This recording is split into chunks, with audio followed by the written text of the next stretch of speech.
धर्म में भी बोला जाता है। सिख धर्म में पानी को, भोजन को कहा जाता है ये अमृत है। हाँ हाँ।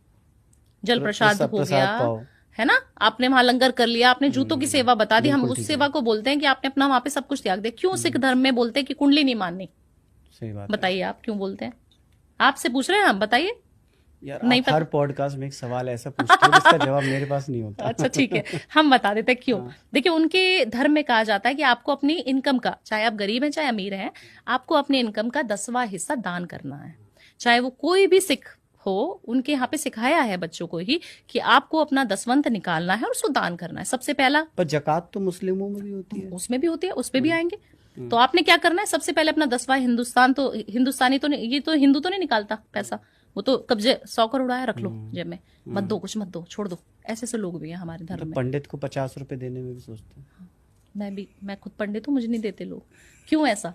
आप समझिए कि आप अगर 10वां हिस्सा अपने इनकम का सा निकाल रहे हैं, कितने भी रुपए कमा रहे हैं, उस इंसान को कभी भूखा नहीं सोना पड़ेगा। अभी मैंने बोला ना, कर्म करते रहो, कोई जरूरी नहीं एस्ट्रोलॉजी की। दूसरी चीज, उनके यहाँ बोला जाता है जितनी गंदी चीजों की सेवा करोगे, जूता हमारा सबसे गंदा, जिसको हम पैरों की धूल में, मिट्टी में, गोबर में भी लगा के आ जाओगे ना, आप गुरुद्वारे में जाओगे, कितना भी छोटा, कितना भी छोटा इंसान होगा ना, अगर वहां पे कोई भिखारी भी जा रहा है, वो भी अपनी चप्पलों की सेवा मर्सिडीज में बैठा हुआ इंसान उसकी कर रहा होगा। ठीक बात है। उनके यहाँ पे क्यों बोला जाता है कि सेवा ही सबसे ज्यादा परम धर्म है। आपके कर्म काटने ना, सबसे पहले सेवा करो जाके। 10वां हिस्सा आपने निकाल दिया, आपने कर्म निकाल दिया, तभी कोई भी सिख, आप मुझे बता दीजिए गरीब हो, कोई भी सिख आपको भिखारी दिखा हुआ आज तक? हाँ, बेयरली कोई दिखता है। सही बात है।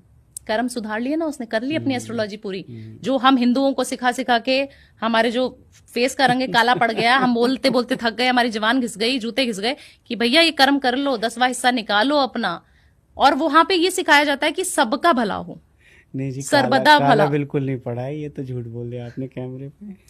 ठीक है ना, तो ये करना शुरू करेगा ना जिस दिन हिंदुस्तानी, उस दिन सब बढ़िया हो जाएगा। ये तो सही बात है, ये हिंदुओं को समझने वाली चीज है कि हम उपायों में मर जाते हैं जी। हमारे पास तिवारी जी ऐसे ऐसे क्लाइंट्स आते हैं जो बोलते हैं, भावना जी ये देने वाला काम मत करवाओ, पंडितों को, ब्राह्मणों को, सब बेकार है, सब लूट लूट के अपने घर भर रहे हैं जी। ऐसा करो, हम अपने अंदर कर लें। आप ये बताओ, रोलेक्स पहन लूं क्या आज?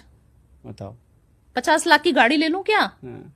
उससे हो जाएगा उपाय सही? मैंने कहा भैया, जो 50 रुपए दान करने के लिए बोले हैं, चुपचाप जाके वो कर दिया करो। मैडम ये सब मत बताओ, सब भिखारी लुटेरे हैं, उनकी कोठियां बनी हुई हैं। भाई, उनकी तो कोठियां बनी हुई हैं जो नोएडा के सिग्नल पे बैठे हुए हैं जी, उनके तो बड़े बड़े शोरूम चल रहे हैं।